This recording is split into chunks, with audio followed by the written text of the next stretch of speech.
ನಮಸ್ತೆ ಸ್ನೇಹಿತರೆ, ಇವತ್ತು ನಾವು BA ವಿದ್ಯಾರ್ಥಿಗಳ ಸಮಾಜಶಾಸ್ತ್ರದಲ್ಲಿ ಆದಿವಾಸಿಗಳ ಸಮಸ್ಯೆಗಳ ಬಗ್ಗೆ ತಿಳ್ಕೊಳ್ಳೋಣ. ಟ್ರೈಬಲ್ ಪ್ರಾಬ್ಲಮ್ಸ್ ತುಂಬಾ ಮುಖ್ಯವಾಗಿರುವಂತಹ ಪ್ರಶ್ನೆ. ಆದಿವಾಸಿಗಳ ಸಮಸ್ಯೆಗಳು. ದೇಶದ ಜನಸಂಖ್ಯೆಯ ಸುಮಾರು 8.8ರಷ್ಟಿರುವಂತಹ ಆದಿವಾಸಿಗಳು ದೇಶದ ಎಲ್ಲ ಕಡೆಗಳಲ್ಲೂ ಬೇರೆ ಬೇರೆ ರಾಜ್ಯಗಳಲ್ಲೂ ಕೂಡ ಹಂಚಿ ಹೋಗಿರುವಂಥದ್ದು. ಹಲವಾರು ಬಗೆಯ ಸಮಸ್ಯೆಗಳಲ್ಲಿ ಅವರು ಸಿಲುಕಿದ್ದಾರೆ. ಕೆಲವು ಸಮಸ್ಯೆಗಳು ಕೇವಲ ಆದಿವಾಸಿಗಳಿಗೆ ಮಾತ್ರ ಸೀಮಿತವಾಗಿದ್ದರೆ, ಇನ್ನು ಕೆಲವು ಸಮಸ್ಯೆಗಳು ಎಲ್ಲರಿಗೂ ಕೂಡ ಸಾಮಾನ್ಯವಾಗಿರುವಂತಹ ಸಮಸ್ಯೆಗಳಾಗಿದೆ. ಈ ಸಾಮಾನ್ಯ ಸಮಸ್ಯೆಗಳು ಅವರ ಸಮಾಜದಲ್ಲಿ ಅಸಾಮಾನ್ಯ ಪರಿಣಾಮಗಳಿಗೆ ಕಾರಣ ಉಂಟಾಗುತ್ತದೆ. ಈ ರೀತಿಯಾಗಿ ಆದಿವಾಸಿಗಳು ಅನೇಕ ಸಮಸ್ಯೆಗಳನ್ನು ಎದುರಿಸುತ್ತಿದ್ದಾರೆ. ಅವುಗಳಲ್ಲಿ ನಾವು ಯಾವುದೆಲ್ಲ ಸಮಸ್ಯೆಗಳನ್ನು ಎದುರಿಸುತ್ತಿದ್ದಾರೆ ಅಂತ ನೋಡ್ತಾ ಹೋದರೆ, ಭೌಗೋಳಿಕ ಪ್ರತ್ಯೇಕತೆಯ ಸಮಸ್ಯೆ, ಸಾಂಸ್ಕೃತಿಕ ಸಮಸ್ಯೆ, ಸಾಮಾಜಿಕ ಸಮಸ್ಯೆ, ಆರ್ಥಿಕ ಸಮಸ್ಯೆ, ಶೈಕ್ಷಣಿಕ ಸಮಸ್ಯೆ ಮತ್ತು ವೈದ್ಯಕೀಯ ಸಮಸ್ಯೆ. ಈ ರೀತಿಯ ಸಮಸ್ಯೆಗಳನ್ನು ಅವರು ಎದುರಿಸುತ್ತಿದ್ದಾರೆ. ಮೊದಲನೆಯದಾಗಿ ಭೌಗೋಳಿಕ ಪ್ರತ್ಯೇಕತೆಯ ಸಮಸ್ಯೆ. ಆದಿವಾಸಿಗಳು ನಾಗರಿಕ ಜನತೆಯು ವಾಸಿಸುವಂತಹ ನಗರಗಳಿರ್ಬೋದು, ಪಟ್ಟಣಗಳಿರ್ಬೋದು, ಹಳ್ಳಿಗಳಿಂದ ದೂರವಾಗಿದ್ದಾರೆ. ಅವರು ಗಿರಿಗಳಲ್ಲಿ, ಬೆಟ್ಟಗುಡ್ಡಗಳಲ್ಲಿ, ಗುಹೆ ಗೌಹರಗಳಲ್ಲಿ, ಕಾಡು ಮೇಡುಗಳಲ್ಲಿ ವಾಸಿಸುತ್ತಿರುವಂಥದ್ದು. ಇದರ ಪರಿಣಾಮವಾಗಿ ಅವರ ಸಂಪರ್ಕವೇ ನಮಗೆ ಇಲ್ಲವಾಗಿದೆ. ಭೌಗೋಳಿಕ ಅಂದರೆ ಅವರ ಮತ್ತು ನಾಗರಿಕರ ಜನರ ನಡುವೆ ದೊಡ್ಡ ಸಾಮಾಜಿಕ ಅಂತರ ನಿರ್ಮಾಣವಾಗಲು ಕೂಡ ಇದು ಕಾರಣ ಆಗಿದೆ. ಆದಿವಾಸಿಗಳು ವಾಸಿಸುವಂತಹ ಅನೇಕ ಪ್ರದೇಶಗಳಿಗೆ ಯಾವುದೇ ರೀತಿಯ ಸಂಪರ್ಕ ಇಲ್ಲ. ಸಾರಿಗೆ ಸೌಲಭ್ಯಗಳೇ ಇಲ್ಲ. ಸರಕಾರಿ ಯಂತ್ರಣದ ಮೂಲಕವೂ ಕೆಲವು ಮೂಲೆಗಳಲ್ಲಿನ ಆದಿವಾಸಿಗಳನ್ನು ತಲುಪುವುದು ಕಷ್ಟ. ಚುನಾವಣೆಗಳ ಸಂದರ್ಭದಲ್ಲಿ ಅಂತಹ ಕೆಲವು ಪ್ರದೇಶಗಳನ್ನು ತಲುಪಲು ಆನೆಗಳ ಮೇಲೆ ಚುನಾವಣಾಧಿಕಾರಿಗಳು 4-5 ದಿನ ಮುಂಚಿತವಾಗಿಯೂ ತಲುಪಬೇಕಾಗುವುದು.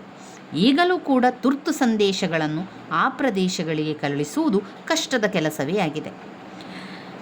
ಇನ್ನು 1991ರ ಸಾರ್ವತ್ರಿಕವಾದಂತಹ ಲೋಕಸಭಾ ಚುನಾವಣೆಯ ಸಂದರ್ಭದಲ್ಲಿ ಏನು ಮಾಡಿದ್ದಾರೆ ಅಂತ ಹೇಳಿದರೆ, ನಿರೀಕ್ಷಿತವಾಗಿ ಮಾಜಿ ಪ್ರಧಾನಿ ರಾಜೀವ್ ಗಾಂಧಿಯವರ ಹತ್ಯೆ ಆಗಿದ್ದರಿಂದ ಚುನಾವಣೆಗಳು ಮುಂದೂಡಲ್ಪಟ್ಟವು.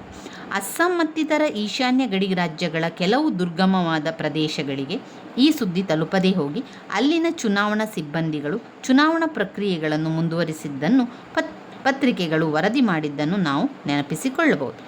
ಯಾವುದೇ ಬಗೆಯ ಮಾನವನ ಪರಿವರ್ತನೆಯಲ್ಲಿ ಸಂಪರ್ಕ ಮತ್ತು ಸಂವಹನ ಬಹಳ ಮುಖ್ಯ ಪಾತ್ರವನ್ನು ವಹಿಸ್ತದೆ.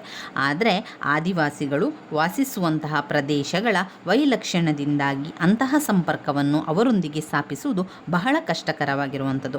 ಸರಕಾರವು ವಿಸ್ತರಿಸುವ ಅದೆಷ್ಟೋ ಯೋಜನೆಗಳಿರ್ಬೋದು, ಆರಂಭಿಸಿದಂತಹ ಕಲ್ಯಾಣ ಕಾರ್ಯಗಳಿರ್ಬೋದು, ನೀಡಲಾಗಿರುವಂತಹ ಸಂವಿಧಾನಿಕ ರಕ್ಷಣಾ ಸೌಲಭ್ಯಗಳು ಯಾವುದು ಕೂಡ ಅವರಿಗೆ ತಲುಪುತ್ತಿಲ್ಲ. ಇನ್ನು ಎರಡನೆಯ ಸಮಸ್ಯೆಯಾಗಿರುವಂತಹ ಸಾಂಸ್ಕೃತಿಕ ಸಮಸ್ಯೆಗಳು. ನಾಗರಿಕ ಜೀವನದ ರೀತಿ ನೀತಿ, ವಿಧಿವಿಧಾನಗಳು, ಆಚಾರ ವಿಚಾರ, ವ್ಯವಹಾರಗಳು ಆದಿವಾಸಿಗಳಿಗೆ ಅರ್ಥವಾಗದ ಒಗಟಾಗಿದೆ. ಅದರಿಂದ ಅವರು ತಮ್ಮ ಮೂಲ ಸಂಸ್ಕೃತಿಗೆ ಅಂಟಿಕೊಳ್ಳುವಂಥ ಪ್ರಯತ್ನವನ್ನು ನಡೆಸಿದ್ದಾರೆ. ಬ್ರಿಟಿಷರ ಆಳ್ವಿಕೆಯಲ್ಲಿ ಕೆಲವು ಆದಿವಾಸಿ ಪ್ರದೇಶಗಳಲ್ಲಿ ಕೆಲವೊಂದು ತಮ್ಮ ಮತ ಪ್ರಚಾರವನ್ನು ಆರಂಭಿಸಿ ಆದಿವಾಸಿಗಳನ್ನು ತಮ್ಮ ಮತಕ್ಕೆ ಸೆಳೆಯುವಂಥ ಪ್ರಯತ್ನವನ್ನು ನಡೆಸುತ್ತಾರೆ. ಆದರೆ ಅವರು ಪಾಶ್ಚಿಮಾತ್ಯ ಸಂಸ್ಕೃತಿಯನ್ನು ಅವರ ಮೇಲೆ ಹೇರುವ ಯತ್ನವನ್ನು ಕೂಡ ಮಾಡ್ತಾರೆ. ಇಂದಿಗೂ ಕೂಡ ಆ ಪ್ರಯತ್ನ ಭಾರತದ ಈಶಾನ್ಯ ವಲಯದಲ್ಲಿ ನಡೀತಾನೇ ಇದೆ.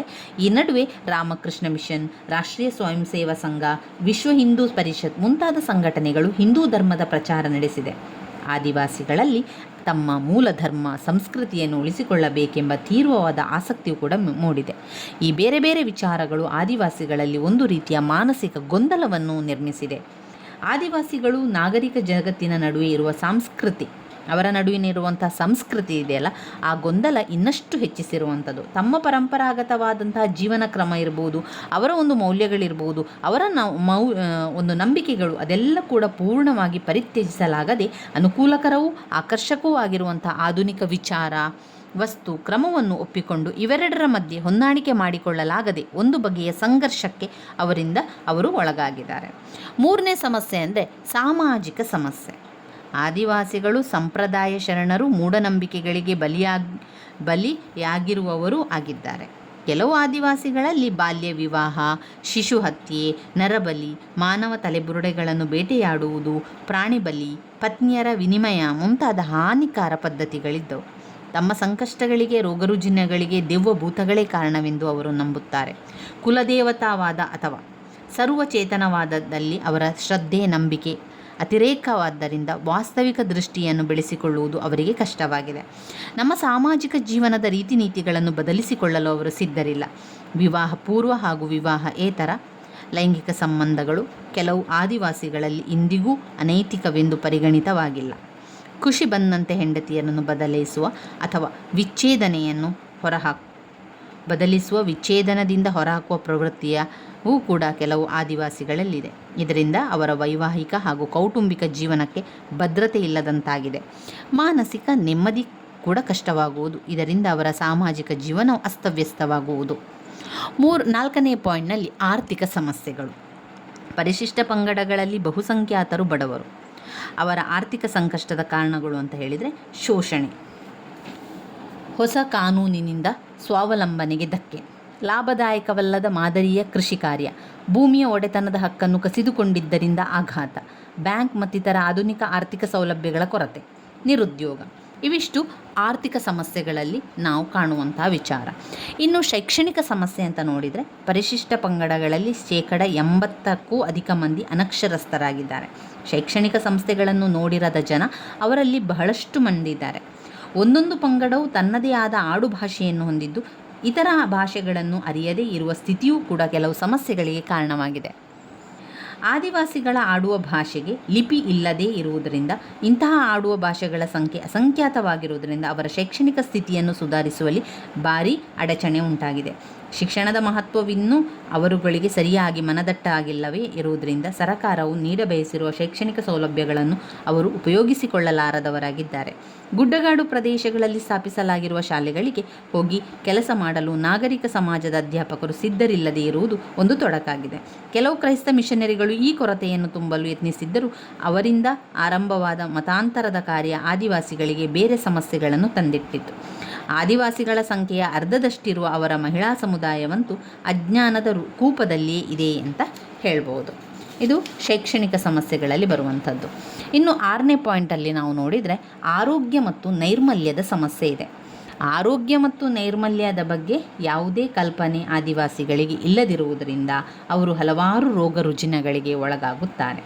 ಮಲೇರಿಯಾ, ಕ್ಷಯ, ವಿಷಮ ಶೀತ, ಜ್ವರ, ಕುಷ್ಠರೋಗ, ಚರ್ಮರೋಗ, ಅಡವಿ ಜ್ವರ, ಮಂಗನ ಕಾಯಿಲೆ, ಸಿಡುಬು, ನೇತ್ರರೋಗ ಮುಂತಾದ ರೋಗಗಳು ಗಣನೀಯ ಸಂಖ್ಯೆಯಲ್ಲಿದ್ದು ಆದಿವಾಸಿಗಳ ಪ್ರಾಣವನ್ನು ಬಲೆ ತೆಗೆದುಕೊಳ್ಳುತ್ತಿದೆ.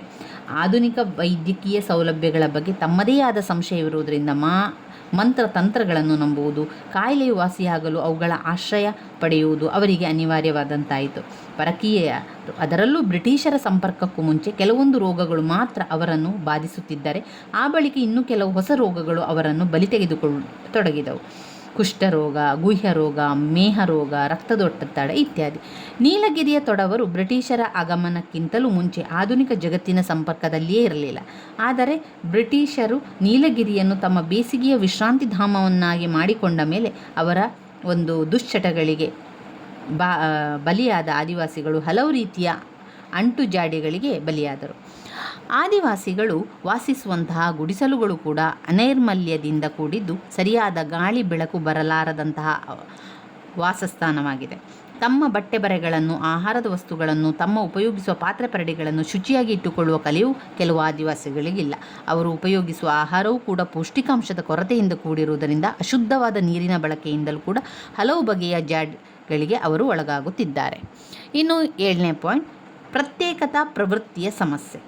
ಬ್ರಿಟಿಷರು ಅನುಸರಣೆ ಮಾಡುತ್ತಾ ಬಂದ ಒಡೆದು ಆಳುವ ನೀತಿಯಿಂದಾಗಿ ಬಹಳಷ್ಟು ಆದಿವಾಸಿಗಳು ಉಳಿದ ರಾಷ್ಟ್ರೀಯರಿಂದ ಬೇರೆ ಸರಿಯುವಂತಾಯಿತು. ಕ್ರಿಮಿನಲ್ ಟ್ರೈಬ್ಸ್ ಆ್ಯಕ್ಟ್ ಎಂಬ ಕಾಯ್ದೆಯನ್ನು ಜಾರಿಗೊಳಿಸಿ ಆದಿವಾಸಿಗಳೆಲ್ಲರೂ ಅಪರಾಧಿಗಳು ಅಲ್ಲವೇ ಸಮಾಜ ವಿರೋಧಿಗಳು ಎಂಬ ಭಾವನೆ ಹುಟ್ಟುವಂತೆ ಮಾಡಿದರು. ಇದರಿಂದಾಗಿ ಕ್ರೋಧಗೊಂಡ ಮುಗ್ಧರು ಆದರೆ ಛಲವಾದಿಗಳು ಆದ ಅದೆಷ್ಟೋ ಆದಿವಾಸಿಗಳು ಬ್ರಿಟಿಷರೊಡನೆ ಹೋರಾಟಕ್ಕೆ ತೊಡಗಿ ಡಕಾಯಿತರು, ಟಕ್ಕರು, ದರೋಡೆಕೋರರು ಎನಿಸಿಕೊಳ್ಳಬೇಕಾಯಿತು. ಬ್ರಿಟಿಷ್ ಸರ್ಕಾರವು ಕ್ರೈಸ್ತ ಮಿಷನರಿಗಳಿಗೆ ನೀಡಿದ, ಅದರಲ್ಲೂ ವಿದೇಶಿ ಮಿಷನರಿಗಳಿಗೆ ನೀಡಿದ ಕುಮ್ಮಕ್ಕಿನಿಂದಾಗಿ ಮತಾಂತರದ ಕಾರ್ಯ ಮೀರಿ ನಡೆಯಿತು. ಮಧ್ಯ ಮತ್ತು ಈಶಾನ್ಯ ವಲಯದ ಆದಿವಾಸಿಗಳನ್ನು ದಾರಿಗೆ ತರಲು ಬ್ರಿಟಿಷ್ ಸರ್ಕಾರವೇ ಕ್ರೈಸ್ತ ಪಾದ್ರಿಗಳನ್ನು ಕಳಿಸಿ ಮತಾಂತರದ ಕಾರ್ಯ ಭರದಿಂದ ಸಾಗುವಂತೆ ಮಾಡಿತ್ತು.